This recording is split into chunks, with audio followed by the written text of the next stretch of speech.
معاشرے کا جبر ہے، سوسائٹی کا جبر ہے. بہت سارے کام ہیں جو انسان نہیں چاہتا لیکن معاشرے کی وجہ سے اس کو کرنا پڑتے ہیں، مجبور ہو کے کرتا ہے. خود اظہار بھی کرتا ہے کہ یہ میں کرنا نہیں چاہتا تھا، لوگوں کی خاطر کر رہا ہوں. عموماً شادی بیاہ میں یا اور مراسم جو ہوتے ہیں، اس میں بہت سارے کام لوگ خاندان ایسے کرتے ہیں جو جی نہیں چاہتا ان کا، لیکن لوگوں کی خاطر، لوگوں کو منہ بند کرنے کے لیے ان کو کرنے پڑتے ہیں. یہ بھی ایک جبر ہے. لوگ کیا کہیں گے، لوگ کیا کہیں گے. کہتے ہیں نا یہ جملہ، یہ نہیں کہتے کہ خدا کیا کہے گا، ضمیر تمہارا کیا کہے گا. اس وقت حوالہ دیتے ہیں کہ لوگ کیا کہیں گے. تو کسی کہتے ہیں یہ کام کرو، اچھا کام کرو، اگر یہ نہیں کیا تو لوگ کیا کہیں گے. اور واقعا لوگ جب کہتے ہیں تو پھر خوب کہتے ہیں. ایسا کہتے ہیں کہ انسان کو لطف آ جاتا ہے. اور لوگوں کی باتیں، سب سے زیادہ دشوار لوگوں کی باتیں سننا ہے. بعض لوگ گولی بھی کھا لیتے ہیں لیکن لوگوں کی باتیں نہیں سن سکتے. لوگ کیا کہیں گے. اور یہاں میں اشارہ کرتا چلوں، اس نقطے کی وضاحت کی ضرورت، وقت نہیں ہے، ضرورت تو ہے لیکن گنجائش نہیں ہے، کہ ہم نے اپنا 90% دین چھوڑا ہوا ہے فقط کس کے لیے؟ لوگ کیا کہیں گے. بہت سارے لوگ ہیں داڑیاں نہیں رکھی ہوئی ہیں، کیوں؟ لوگ کیا کہیں گے صوفی صاحب. لوگ کیا کہیں گے تم بھی مولانا بن گئے. لوگوں کا منہ بند رکھنے کے لیے کچھ رکھا ہوا ہے. بہت بڑا جبر ہے لوگوں کی باتیں. اس لیے قرآن مجید میں خداوند تبارک و تعالیٰ نے فرمایا ہے کہ جو خدا کی راہ میں نکلتے ہیں ان کے اندر ایک صفت ضرور ہونا چاہیے. اگر وہ صفت نہیں ہے ان کے اندر، ممکن نہیں ہے راہ خدا میں قدم رکھ سکیں گے، 2 قدم آگے چل سکیں. کون سی؟ لوگوں کی ملامتیں برداشت کرنا. خداوند نے فرمایا لا یخاف فی اللہ لومۃ لائم. وہ مجاہدین جو راہ خدا میں کوئی قدم اٹھاتے ہیں وہ لوگوں کی ملامتوں کی پرواہ نہیں کرتے. کچھ راستے شاباش کے راستے ہیں، کچھ ملامتوں کے راستے ہیں. ملامتوں کے راستے یعنی لوگ ملامتیں کرتے ہیں لیکن خدا شاباش دیتا ہے. کچھ ایسے لوگ ہیں جہاں خدا ملامت کرتا ہے، لوگ شاباش دیتے ہیں. کتنے لوگ ہیں اپنے بچوں کو دین نہیں پڑھاتے، جی چاہتا ہے ان کا لیکن نہیں ڈالتے. کیوں؟ دوسروں نے اپنے سٹی سکول میں ڈالے ہوئے ہیں، وہ کیمبرج میں ڈالے ہوئے ہیں، اس فلاں میں ڈالے ہوئے ہیں. لوگ کیا کہیں گے کہ ہم نے بچہ یتیم خانے میں ڈال دیا. مجھے یاد ہے جب مدرسے میں گیا تو لوگ آتے تھے، آ کر وہ نہیں کہتے تھے کہ آپ نے بچہ مدرسے میں ڈال دیا، وہ کہتے تھے یتیم خانے میں ڈال دیا. وہ یہ ایسا تانا تھا جو برداشت نہیں ہوتا تھا ان سے. یتیم خانے میں کیوں ڈال دیا؟ کھانا نہیں دے سکتے تھے آپ اپنے بیٹے کو؟ یہ ملامت ہے لوگوں کی. لوگ کیا کہیں گے. لوگوں کی خاطر دین بھی چھوڑ دیا، فرائض بھی چھوڑ دیے، ذمہ داریاں بھی چھوڑ دی کہ لوگ خوش رہیں. اور یہ طے ہے، روایت میں بھی ہے کہ جو ساری عمر لوگوں کے پاؤں بھی چاٹے لوگوں کو خوش رکھنے کے لیے، لوگ کبھی بھی اس سے راضی نہیں ہوں گے. لیکن جو لوگوں کی پرواہ نہ کرے، خدا کو خوش رکھے، خدا لوگوں کے دل خود ہی اس کی طرف موڑ دیتا ہے. خود خدا رخ موڑ دیتا ہے لوگوں کو. لا یخاف فی اللہ لومۃ لائم. ملامتوں سے نہ ڈریں.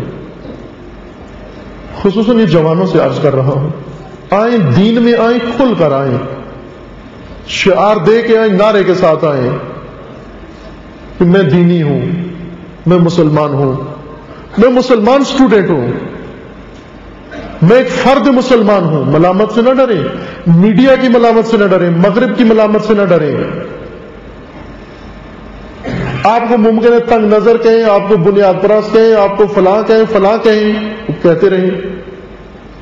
ایک مشہور واقعہ ہے نا کہ وہ لوگوں کی باتوں کی پرواہ کرنے والوں کا آخر انجام کیا ہوتا ہے. ایک کہانی ابتدائی سی وہ سناتے ہیں سب کہ باپ بیٹا جا رہے تھے، چھوٹا سا بچہ تھا اور باپ اس کا سفر کر رہے تھے گدے کے اوپر، گدا بھی ساتھ تھا. دونوں گدھے پہ بیٹھ کر جا رہے تھے. ایک گاؤں سے گزرے, لوگوں نے کہا یہ دیکھو بے زبان حیوان پر رحم نہیں کر رہے, یہ ظلم کر رہے ہیں. دونوں چڑھ کے بیٹھ کے اس کے اوپر. انہوں نے دیکھا کہ واقعی نہ تو ظلم ہے. باپ نے کہا کہ میں اتر جاتا ہوں, بیٹا بیٹھا رہے. اگلی آبادی میں گئے تو لوگوں نے کہا دیکھو نیا زمانہ آ گیا ہے, یہ مشٹنڈا گدھے پہ بیٹھا ہوا ہے, بوڑھا باپ چل رہا ہے. اس کا آپس یہ بھی بات بنی نہیں, لوگ پھر بھی اعتراض کر رہے ہیں. اس نے بیٹے کو اتار کے خود بیٹھ گیا. اگلی آبادی میں پہنچے تو لوگوں نے دیکھا, کہا یہ دیکھو ہٹا کٹا باپ گدھے پہ بیٹھا ہوا ہے, معصوم بچہ پیدل چل رہا ہے, اس کو احساس بھی نہیں ہے. انہوں نے کہا کہ یہ بھی حالت پس درست نہیں ہے, یہاں بھی لوگ راضی نہیں ہیں. تو آخر میں انہوں نے گدھے سے دونوں اتر کے چلنا شروع کر دیا, گدھا بھی پیدل یہ بھی پیدل. تیسری آبادی میں گئے, چوتھی میں تو لوگوں نے کہا دیکھو بیوقوف, گدھا ہوتے ہوئے اس پر نہیں بیٹھ رہے ہیں, اس پر بیٹھو تم. بس لوگ اب بھی راضی نہیں ہیں. اب کوئی صورت بچتی نہیں تھی, دونوں نے گدھے کو سر پر اٹھا لیا. یہ انجام ہے. جو لوگوں کو خوش کرتے رہیں, جو لوگوں کی خوشی کے لیے کام کریں, ایک دن گدھوں کو سواری دینا پڑ جاتی ہے. یہ بیوقوف انسان گدھوں سے بدتر ہے. یہ احمق اور بیوقوف لوگ گدھوں سے بہت بدتر ہیں. ہمارے ایک استاد بزرگوار تھے, وہ دنیا سے رخصت ہو گئے, خدا انہیں رحمت فرمائے. وہ یہ فرماتے ہیں کہ وہ ایک شخص گدھے پہ بیٹھا ہوا تھا, تو گدھا رک کر بولنے لگا, آوازیں نکالنے لگا.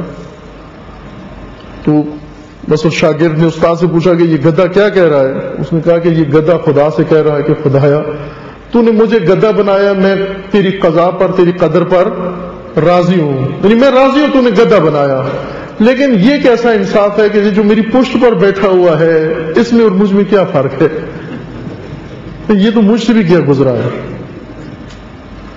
تو نے اس کو مجھ کی پشت پر بٹھا دیا. بعض واقعی گدھوں سے گئے گزرے ہیں. اگر قرآن کی آیت چاہیے تو پڑھ دوں.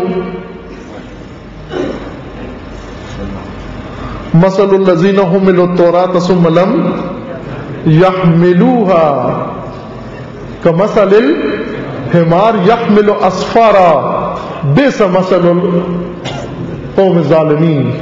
وہ جن کو خدا نے آسمانی کتاب دی لیکن اس آسمانی کتاب کو سمجھے نہیں, یہ گدھے ہیں, بلکہ گدھے سے بھی یہ گزرے ہیں.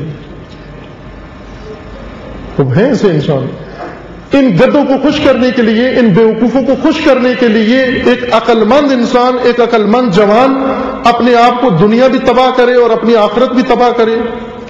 خصوصاً خواتین کی زندگی کا ہم و غم یہی ہوتا ہے کہ لوگوں کو خوش کرے, لوگ کسی طرح ان سے خوش ہوں. مومنات عزیز, یقین جان لیں, دین آپ کا کہہ رہا ہے کہ لوگ کبھی بھی آپ سے خوش نہیں ہوں گے.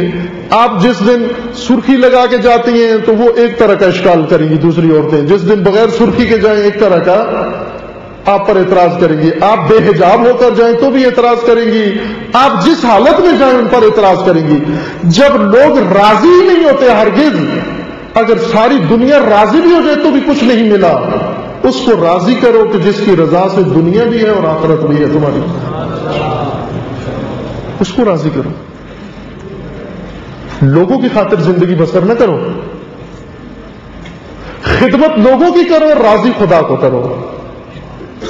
ہم خدمت خدا کی کرتے ہیں, راضی لوگوں کو, کار خیر انجام دیتے ہیں تاکہ لوگ خوش کہیں. ہمیں کیا حاجی صاحب خدا کے لیے حج کیا تاکہ لوگ ہمیں حاجی صاحب کہیں.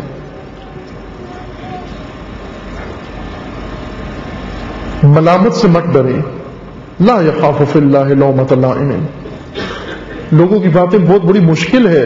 خداوند تبارک و تعالیٰ نے قرآن مجید میں رسول اللہ کو تسلیاں دی ہیں, تسلیت, تعزیت, تسلیت. ہم عموماً کہتے ہیں کہ مر جائے, کہتے ہیں ہمیں بڑا افسوس ہوا, ہم اس کو کہتے ہیں تسلی. تسلی اس کو نہیں کہتے. تسلی کیا ہوتا ہے کہ ایسی باتیں کریں کہ اس کا غم کم ہو جائے. مریض کی عیادت کے لیے جاتے ہیں تو تسلی دیں اس کو پوچھتے ہیں کیا ہوا، کہتے ہیں زکام لگا، کہتے ہیں او ہو یہ تو ہمارے پڑوس میں تھا، 2 دن میں زکام لگا مر گیا وہ. یہ تو تسلی نہیں ہے بندہ خدا، یہ تو اور زیادہ اس کو حوصلہ شکنی، نہ مرتا ہوا تو بھی مر. اس کو نہیں کہتے تسلی. تسلی یہ ہے کہ اگر وہ سرطان میں بھی مبتلا ہے تو کہو کہ میں نے سنا ہے 2-3 مریض سرطان کے ٹھیک ہو گئے. اگر نہیں بھی جھوٹ بھی ہے تو بھی مسئلہ نہیں ہے، اس جھوٹ میں کوئی حرج نہیں، کو ٹھیک ہو جاتے ہیں لوگ. اگر کوئی لا علاج مرض میں مبتلا ہے اس کو بھی حوصلہ دو جا کر، یہ تسلی ہے. تسلی یعنی ایسی بات کرو کہ اس کے دل سے غم تو روزے کم ہو جائے. تو رسول اللہ کو غم بہت ہوتے تھے. کس چیز کے غم؟ ایک یہی کہ لوگ جب باتیں کرتے تھے، دیکھیں رسول اللہ کے خلاف کیا باتیں کرتے تھے، شاعر، مجنون، ساحر. معنی ترجمہ کریں تو زیادہ سخت ہوگا، پاگل. کیا کہتے تھے؟ مجنون یعنی پاگل. شاعر، شاعر یعنی